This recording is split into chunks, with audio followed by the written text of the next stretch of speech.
ഓം നമോ ഭഗവതേ വാസുദേവായ. ഓം നമോ ഭഗവതേ വാതനാഥായ. ഓം നമോ ഭഗവതേ നാരായണായ.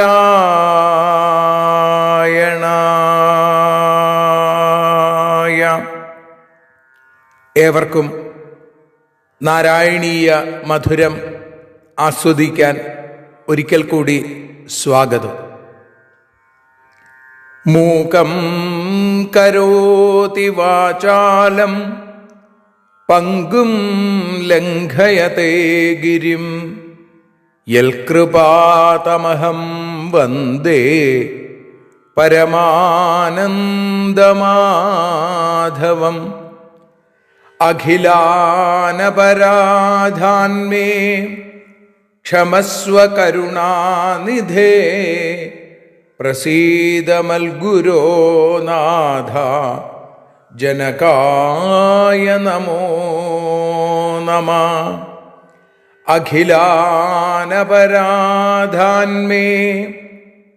ക്ഷമസ്വ കരുണാംബുധേ പ്രസീദ മൽപ്രിയേ നാഥേ മാതൃരൂപേ നമോസ്തുതേ. സദാശിവസമാരംഭാം ശങ്കരാചാര്യമധ്യമാം അസ്മദാചാര്യപര്യന്താം വന്ദേ ഗുരുപരമ്പരാം. നാരായണീയത്തെ പറഞ്ഞിടുമ്പോൾ നാരായണാഖ്യനെ നമിച്ചിടുന്നു. നാരായണൻ വായുപുരത്തിലീശൻ നാവിൽ നിറഞ്ഞെന്നെ തുണച്ചിടേണേ.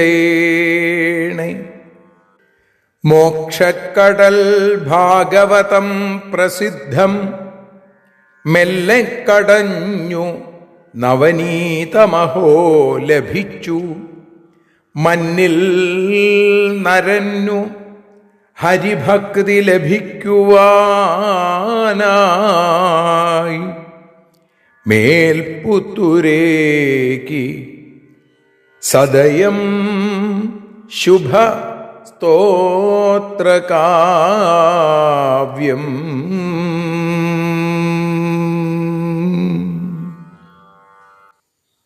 ഈ വിധമുള്ള ശ്രീമന്നാരായണീയത്തെ നാരായണീയ മധുരമായി നാം ആസ്വദിച്ചുകൊണ്ടിരിക്കുന്നു. അതിൽ തന്നെ 20ാമത്തെ ദശകത്തിൽ 6ാമത്തെ ശ്ലോകമാണ് നമ്മൾ ഇന്ന് വിചാരം ചെയ്യുന്നത്.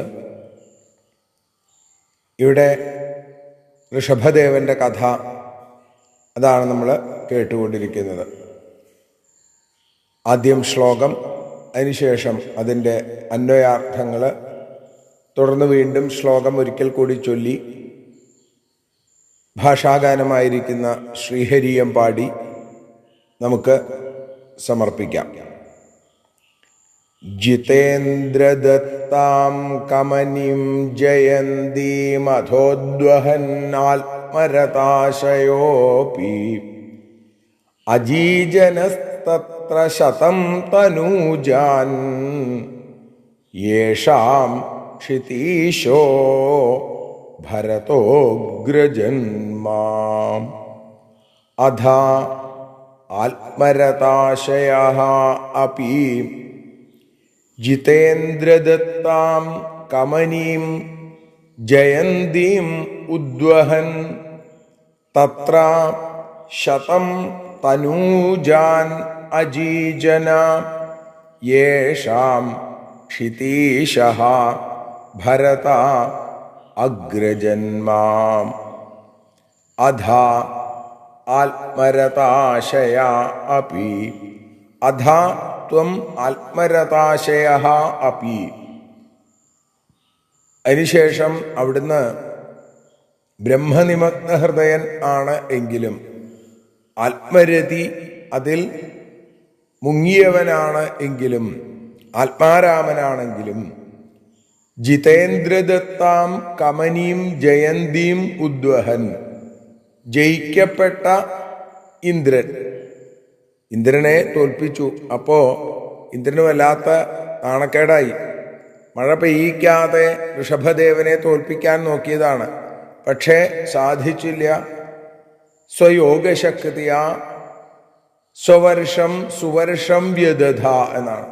തൻ്റെ വർഷത്തിൽ, അജനാഭവർഷത്തിൽ മഴ പെയ്യിക്കേണ്ട സ്ഥലത്തൊക്കെ മഴ പെയ്യിപ്പിച്ചും കൊണ്ട് ഋഷഭദേവൻ ജയിച്ചപ്പോൾ ആ ദേവേന്ദ്രൻ ഋഷഭദേവന് ഒരു സമ്മാനം കൊടുത്തു. കമനീം ജയന്തിയും ഉദ്വഹൻ, സുന്ദരിയായ ജയന്തി എന്ന കന്യകയെ ഋഷഭദേവന് നൽകി. ഋഷഭദേവൻ ഉദ്വഹൻ, ആ കന്യകയെ വിവാഹം ചെയ്തിട്ട് തത്ര ശതം തനൂജാൻ അജീജന, ആ ജയന്തിയിൽ 100 പുത്രന്മാർക്ക് ജന്മം കൊടുത്തു. യേഷാം, അതിൽ ആ പുത്രന്മാരിൽ 100 പുത്രന്മാരിൽ ക്ഷിതീശ ഭരത അഗ്രജന്മ, രാജാവായ ഭരതൻ, ക്ഷിതീശൻ, ക്ഷിതിയുടെ ഈശൻ. അപ്പോ ആ ഭൂപതിയായിരിക്കുന്ന ഭരതനാണ് ഏറ്റവും ജ്യേഷ്ഠനായത്. ജ്യേഷ്ഠനും ശ്രേഷ്ഠനും ഭരതനാണ് എന്ന് ചുരുക്കം. അപ്പൊ 100 പുത്രന്മാര്, ജ്യേഷ്ഠൻ ഭരതൻ. പിന്നെ ഇനി അടുത്ത ശ്ലോകത്തിൽ പറയും നവയോഗികളെ കുറിച്ച്. പിന്നെ 9 പേര് ഈ ഭരത ചക്രവർത്തിയുടെ കീഴിൽ സാമന്തരാജാക്കന്മാരായി. പിന്നെ 81 പേര് ബ്രാഹ്മണരായി എന്നുള്ളതൊക്കെ അടുത്ത ശ്ലോകത്തിൽ നമുക്ക് കേൾക്കാം. ഇന്ന് ഭഗവാന്റെ പാദാരവിന്ദങ്ങളിൽ, ഭട്ടപാദരുടെ പാദാരവിന്ദങ്ങളിൽ ഭക്തിയാദരപൂർവം സമർപ്പിക്കുന്നു. ഇനി നമുക്ക് ശ്രീഹരിയം ഭാഷാഗാനം. അതിനു മുമ്പ് ഈ ശ്ലോകം ഒരിക്കൽ കൂടി മനനം ചെയ്ത് സമർപ്പിക്കാം. ജിതേന്ദ്രദത്താം കമനീം ജയന്തീമധോദ്വഹന്നാത്മരതാശയോപി അചീജനസ്തത്ര ശതം തനൂജാൻ യേഷാം ക്ഷിതീശോ ഭരതോഗ്രജന്മാ.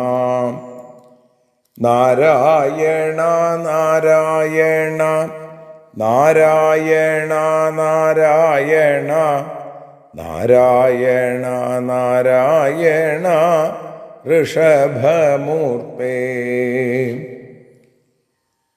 ഇന്ദ്രഗർവം ശമിച്ചല്ലോ സുന്ദരിയാം ജയന്തിയെ, ഇന്ദ്രൻ നൽകിയ വീടുത്തെ വാമഭാഗമായി. ജയന്തിയിൽ ഋഷഭനു 100 പുത്രന്മാരുണ്ടായി. ജ്യേഷ്ഠനാകും ഭരതനോ രാജാവുമായി. നാരായണ നാരായണ നാരായണ നാരായണ നാരായണ നാരായണ ഋഷഭമൂർത്തേ. കായേന വാചാ മനസേന്ദ്രിയേർവാ ബുദ്ധ്യാത്മനാ വാ പ്രകൃതേ സ്വഭാവാൽ കരോമി യദ്യൽ സകലം പരസ്മൈ നാരായണായേതി സമർപ്പയാമി.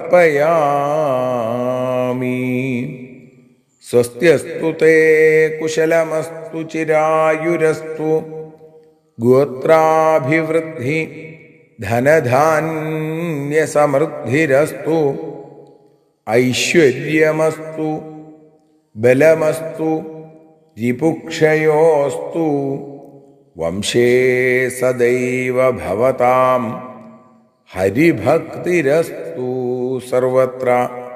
നാരായണ നാമ സങ്കീർത്തനം നാരായണ നാരായണ നാരായണ.